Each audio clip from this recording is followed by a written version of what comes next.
Hi, this is the Philosophical Angle program, and I'm your host, Chris Angle. I'm the author of 4 books on philosophy, one of which is Defining Ethics, Good and Evil.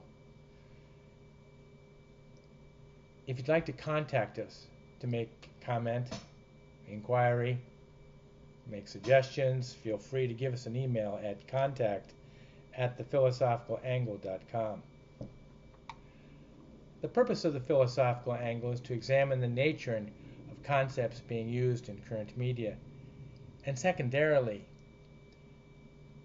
to use those definitions to understand the righteousness and the ethical superiority of conservative positions. This week we're going to discuss why the left is so destructive.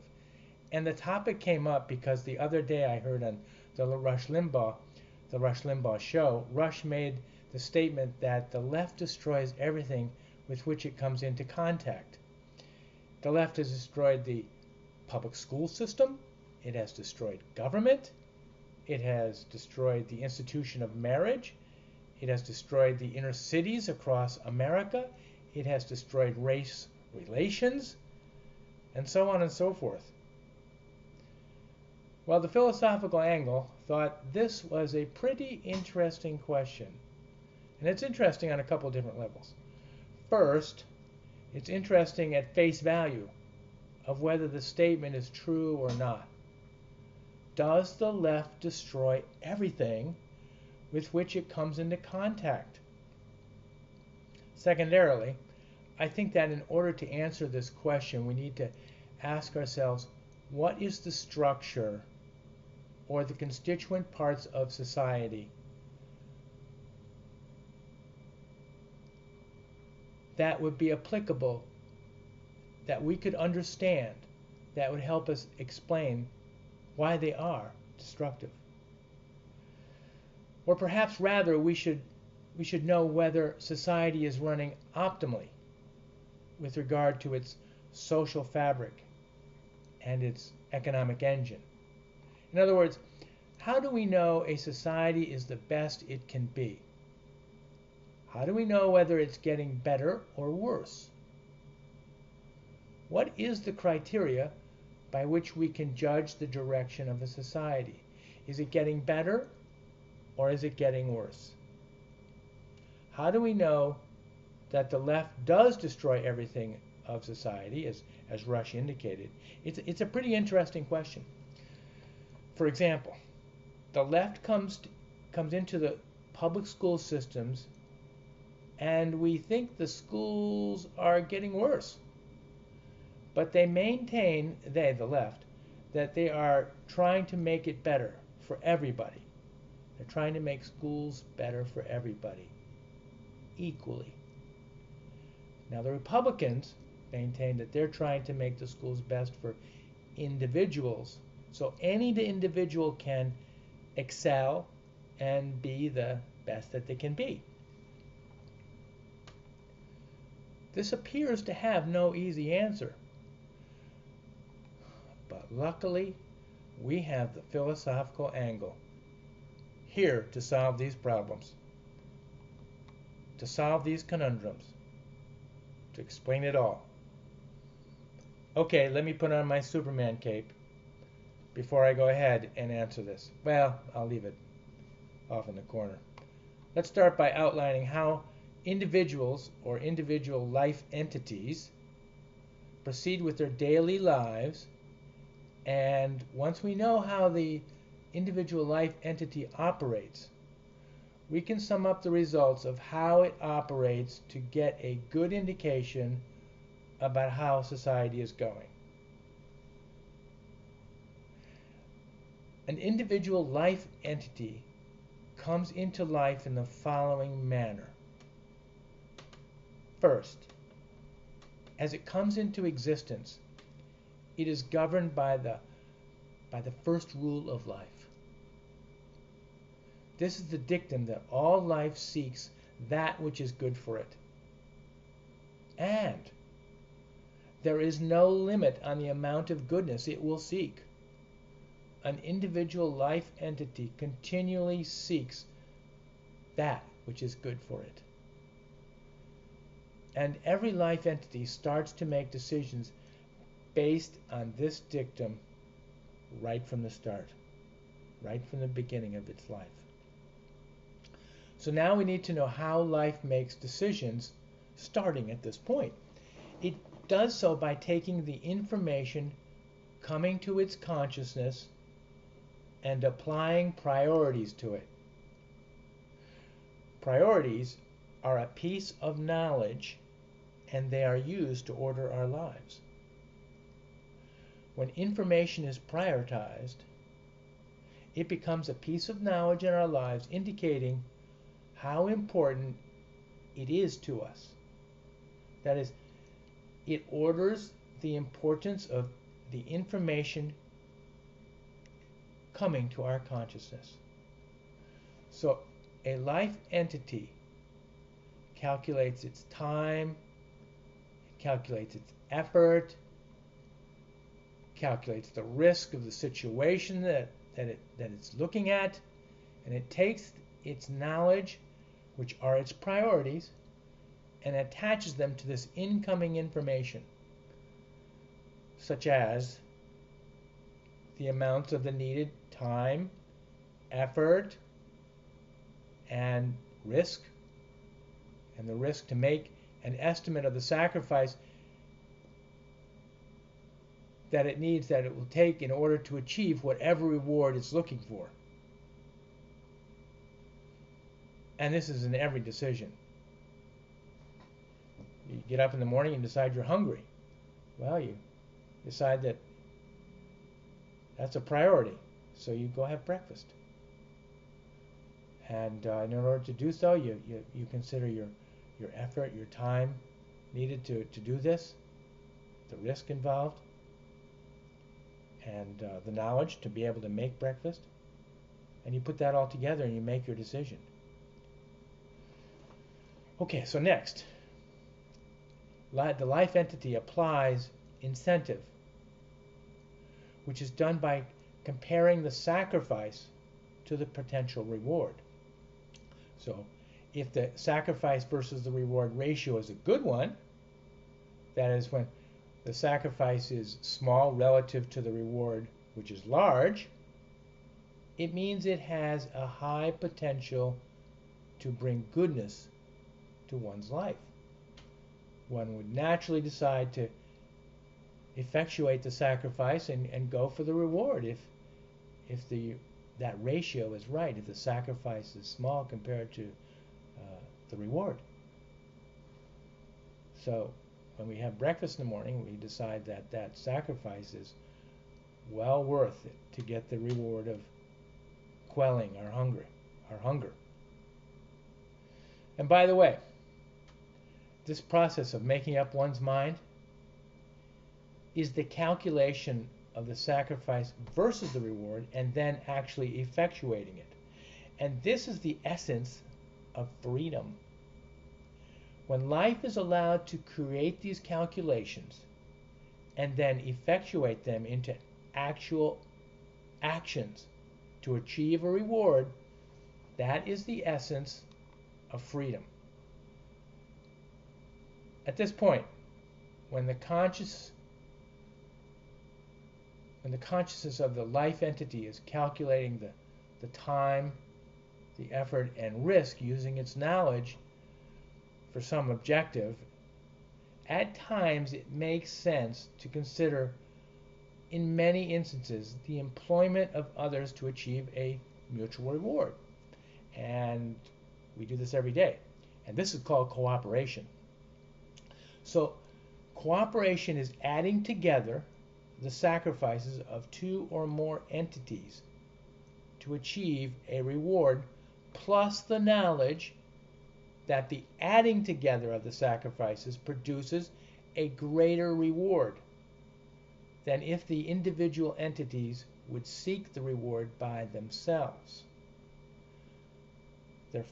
Thus, life entities employ cooperation because it realizes that it can gain greater goodness for itself together with others cumulatively than by themselves individually.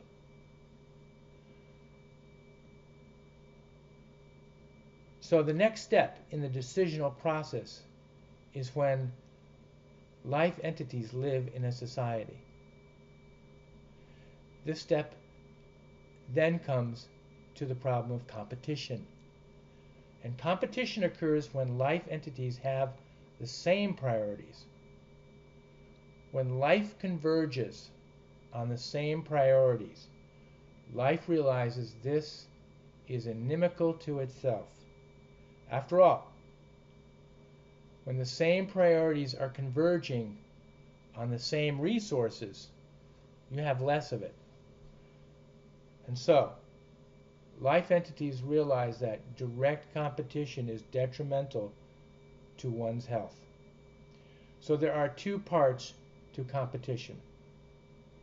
The first part is convergence. It's the convergence of the priorities of the individuals, which is the convergence onto the same resources or rewards. For example, the car industry. Many car companies all compete for the marketplace of those who need to buy a car. The second half of competition is the divergence of priorities. When life finds itself amongst others with the same priorities, it tries to diversify away from the direct competition and the converging priorities. Companies in the marketplace react to the convergence by creating a diversification and differentiation of their products. And therefore, capitalism produces all sorts of products within the marketplace. So, as we mentioned, the life entity employs cooperation because they realize that this type of behavior produces more together than separately. And this fulfills nicely that first dictum of life, and we're going to call it actually the first dictum of economics, that individual seeks goodness for themselves. All the processes and steps that we've discussed and mentioned today are nothing else but the system by which we fulfill that first dictum of life. That life will seek goodness for itself, and this is never ending. Life continually seeks goodness for itself. And this is the criteria by which we should judge the performance of society, whether it is the left or the right. That is, whether life is allowed to fulfill its seeking of goodness. But one of the ways the left seeks goodness in society is through the coercive powers of government. They believe that government brings into our process greater goodness. But is it so? So now we have to bring in the aspect of government into our process, into our inquiry. And why would we do that? We have to take in the aspect of government because men are not perfect. As James Madison pointed out in the Federalist Papers, they're not perfect because, as he said, they're not angels. And because they're not perfect, government is required. And as Madison pointed out. And it's obvious, government has to put forth rules and regulations and the enforcement of those laws to help things go in an orderly manner. If there's no government, as men are not angels, you will get at times a Hatfield versus McCoy situation. You're going to get strife. Things will not go perfectly smoothly. And no argument by anybody, I dare say, on this issue. I think we can conclude that our process of society plus government does work somewhat American societal life is fairly smooth, but of course, there are a lot of bumps. So how do we know when there is too much government or too little? How do we know when there are too many laws and too many regulations? The answer is simple. We could know by how much goodness we are producing for society. We will know by how well we are fulfilling that first dictum of life. That first dictum of life, that entities always seek as much goodness as they can acquire. Life entities know that the more goodness, the better, so they seek it. Thus, the society that produces the most goodness is the one that is best. Wouldn't you agree? And the society with a government that facilitates the production of the good is the best one. But still the question lingers. Does the left ruin everything with which it comes into contact? In other words, does the left produce more or less goodness for society than does the right? Well, I suspect that the answer is initially yes, but ultimately no. This is because the left believes that everybody is inherently bad. That is, everybody other than themselves are inherently bad. But I think this assumption by the left is incorrect, because there are some that are bad, but there are some that have a good nature also. So when we let those that are good produce more goodness, we'll be generating an efficient use of society. As long as we don't burden society with too many laws and regulations, which are a form of anti-knowledge, by the way, as long as we don't burden them, the society with too many dictums and strictures and don't do this and don't do that, that will allow us to produce goodness for society, which is for the most part the goods and services that we generate. And if we allow individuals to fulfill our number one dictum, we will fulfill our goal of an efficient society, as that society will produce as much goodness as possible. But ultimately, the left fails. It fails because it overproduces on its regulations, because it feels everybody is bad, except, of course, those that are liberal. And thus, they require government to control more and more of society, because society is filled with those that are bad. And it's not impossible to understand how more goodness is being produced. It can be measured. It is measured and quantified.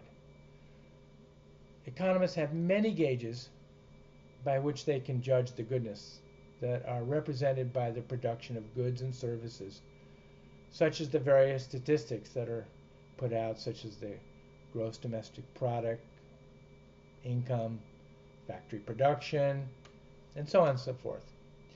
And so societies of the left are not as efficient and do not produce as much good as the right, because the left likes to generate a greater amount of unneeded laws and regulations.